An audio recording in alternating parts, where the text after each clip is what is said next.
If you're a smoker, you probably don't realize it, but for non-smokers, a house where someone has smoked is a truly unpleasant smell that seems to penetrate into everything: the walls, the furniture, the curtains, even your clothes.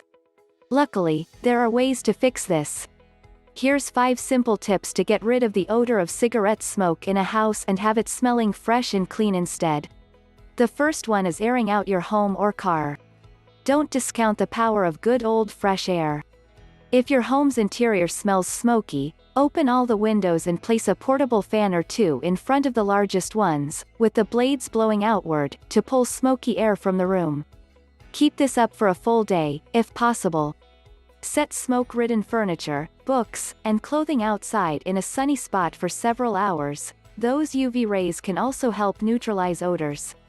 But note that intense sunlight can damage or fade delicate or dyed fabrics, so if it's very bright and hot out, air that smoke-plagued vintage shawl or embroidered pillow in a shady spot. Step 2. Sop up the smoke smell with baking soda. Sodium bicarbonate is a very effective deodorizer, as it actually absorbs smells rather than merely mask them. Here are a few ways to use it. 1.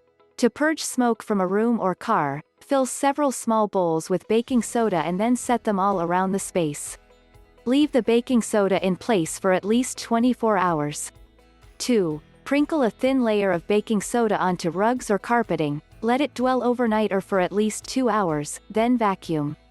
3. Sprinkle a smelly sofa or plush chair with a light coating of baking powder and let it sit for a minimum of 2 hours, and then thoroughly vacuum with an upholstery attachment.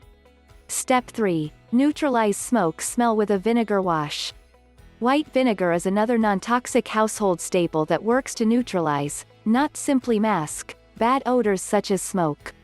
Its low pH attacks the higher pH smoke molecules, altering them just enough to reduce their smell. Don't worry, the unpleasant smell of vinegar itself will naturally dissipate once it dries or is removed. Step 4. Leave a bowl of activated charcoal in smelly spots. The carbon molecules in charcoal chemically trap smells, clearing them from the air. While grilling briquettes can be used in a pinch, activated charcoal is processed for better porosity and absorption power, and as a bonus isn't treated with flammable chemicals. Most home improvement centers carry a range of activated charcoal products, often packaged in small fabric or burlap bags, and usually labeled as smoke or odor eliminators. Set or hang several bags of activated charcoal around a smoky room or car to absorb odors, or place the bags atop smoke-damaged furniture or carpeting. Don't set unbagged activated charcoal directly on fabric, however, it can leave a stain. Step 5. Steam away the smoke smell. Steam cleaning can be especially effective on smoky walls, floors, and upholstery, as the heat melts the hardened tar and oils encapsulating the smoke molecules, making it easy to wipe them away with a microfiber cloth or sponge. Many home improvement centers rent these machines, typically for about $25 per hour. Just mist surfaces lightly with the heated vapor, keeping the steam cleaner's head moving at all times to avoid saturating any one area. Oversaturating with steam can damage delicate fabrics such as silk and even melt drywall. If you liked the video, give it a thumbs up and share it with your friend. If you want to know how to do everything, subscribe to our channel.